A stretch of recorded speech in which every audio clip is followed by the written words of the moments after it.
What's up? I'm Mike, N2MAK.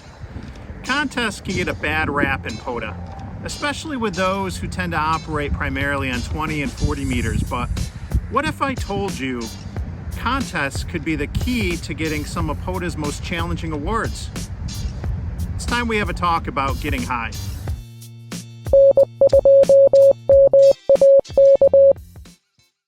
Last year, one of my goals in POTA was to get the N1CC award, and this year it was to get the POTA 6-pack awards. Thanks to contests, I was able to get them done. But before we talk about contests, here's a little bit about those awards. So for the POTA 6-pack award for activators, an activator needs to activate 6 different parks, and they need to get 10 contacts at each of those parks on the 6-meter band. Now, that doesn't have to happen in the same activation. It can happen over multiple activations, so you can get a couple contacts here and there and chip away.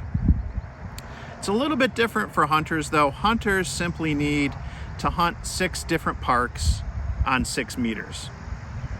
For the N1CC award, you need to get 10 contacts on 10 different bands at 10 different parks, both for the activator and for the hunter. Now, if you do the math, you're gonna run out of HF bands pretty quickly, so you're gonna need VHF and above to get it done. One way to make progress towards these awards is to leverage VHF contests. During these contests, there's always gonna be more activity on the higher bands. Some of the more popular contests are the VHF contests that are held each year in January, June, and September.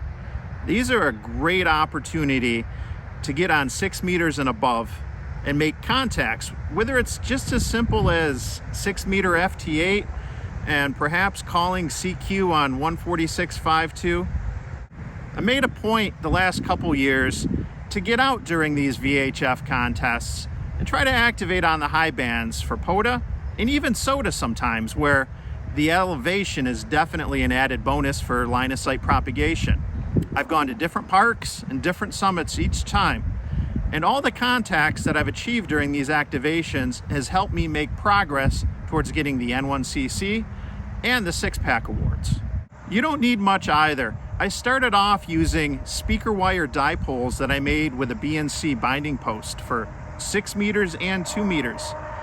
I also used roll-up J-poles for 2 meters and 1.25 meters that I connected to an HT. These are simple and inexpensive antennas for just about any ham to make. So what are you waiting for? Have you activated on the high bands? If so, let me know in the comments down below. Challenging myself to activate on VHF and above has been fun, and it's been a great learning process. Going beyond 20 and 40 meters has helped me get a better understanding of propagation, antennas, and different modes. Now, I get that this isn't for everybody, and it's certainly not something I do all the time. But if you want to make progress towards the N1CC and the POTA 6-pack awards, you're gonna have to go beyond just HF. I hope you enjoyed this video, and it encourages you to get out and try more on 6 meters and above. If so, please click like and subscribe to my channel.